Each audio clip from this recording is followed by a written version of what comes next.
Welcome to our Meet the Author videos. This one is with Linda Holbeche. Hello, I'm Linda Holbeche. Until recently I was the Research and Policy Director at CIPD, that's the UK professional body for HR, Chartered Institute of Personnel and Development. I'm now running my own consultancy, helping organisations manage change, develop leaders and HR leaders. Why do you think HR professionals should buy books such as HR Leadership? Well, I know it's tough in an HR role. You're incredibly busy, and actually making time to read something can be just too much. That said, I think increasingly books such as this can help you do your job, can actually make your life easier. They can also help you plan your own career and get a state of the nation on what the thinking is about how to do that and where the profession's going. I think they can also be really useful as a source of material that you can use when you're making a business case to executives.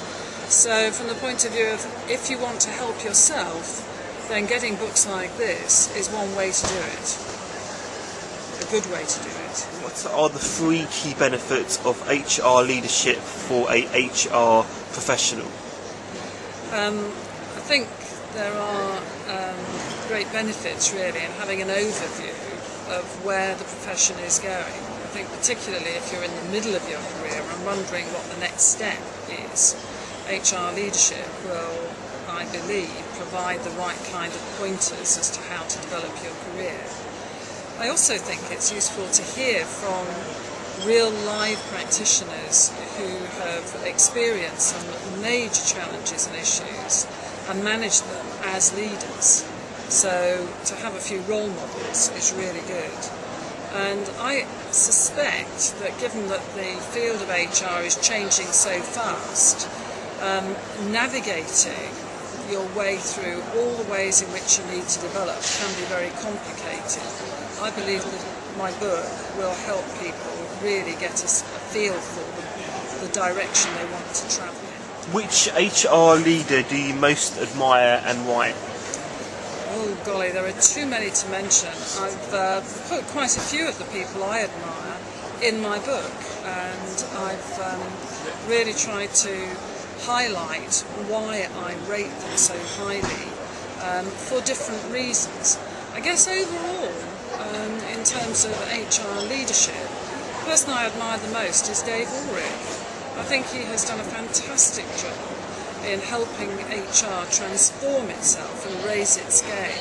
I think sometimes he's been misunderstood and his own thinking moves on so rapidly that often people are trying to implement ideas he had years before and therefore find it difficult to implement them. And I've personally learnt an enormous amount from Dave. But if I looked at some of the practitioners that I've come across, there are people in both public, private and also not-for-profit organisations who are doing outstanding work as HR leaders. Can you provide a brief summary of one example that HR leadership gives? Yeah, well, in my book I talk about what David Fairhurst of McDonald's did when McDonald's was under attack a few years ago over the infamous McJobs. The tabloids really were having a field day, claiming that if you worked for McDonald's you must be pretty slow and the jobs themselves were useless. Well, David knew that this was not the case at all, and he went on the counter-offensive, and he commissioned Professor Adrian Furnham from London School of Economics to carry out a really robust piece of research with a whole range of people who work for McDonald's and with their teachers and their parents. And what he got was a very clear, rounded picture that completely refuted the McJob accusations. In other words, what the people working for McDonald's experienced were great opportunities to develop themselves, and all of them enjoyed their job and were learning huge amounts from it. And this for me was an example of how, as an HR leader, you shouldn't just sort of accept when people take a poll, or just try and fix an issue by twiddling around the edges. In David's case, he demonstrated real courage and created, I think, awareness that you can manage your company's reputation if it's based on sound evidence. You can do a good job for your organisation and for its employees. Help them feel proud to work for the organisation. What are the current challenges in the HR industry? Well, obviously at the moment this is a very difficult time in all sectors. Clearly we're not out of the woods yet economically. Unemployment is a growing issue, and in many cases organisations are having to continue to manage change, trim costs, and at the same time keep people motivated. This is a very tough act, especially when you think that increasingly people are going to have to work much longer than they might once have had to do. So you've got people of different ages and stages in their career kind of stuck, wondering what's happening. So I think HR in particular is right in the heart of having to deal with issues to do with morale, performance, and keeping people mobilised, ready to perform well to help their organisations come through the recovery, into the recovery in good shape. So for me, those are some of the biggest issues. I think the great risk as well is that with the current scenario, people tend to be very short-term focused.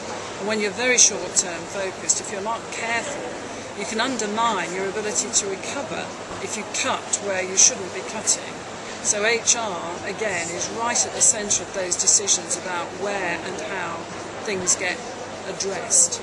So, as I say, I think they are severe challenges for many HR teams at the moment.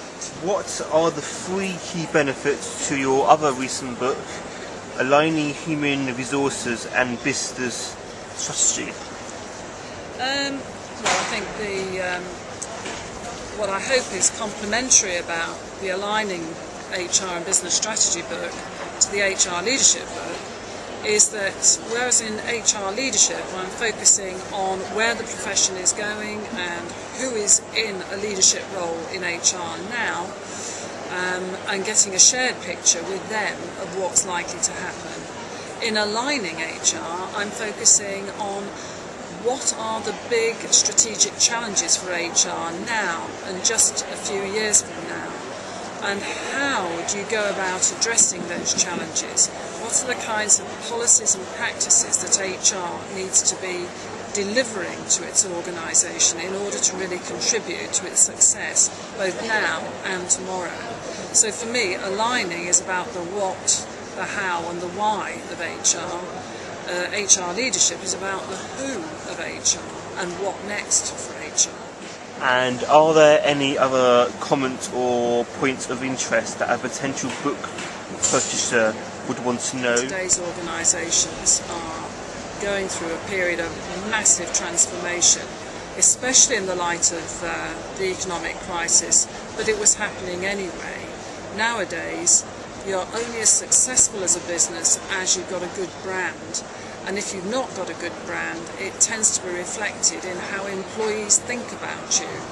And these days, with Facebook, Twitter and YouTube, your reputation as an employer can go round the world instantly.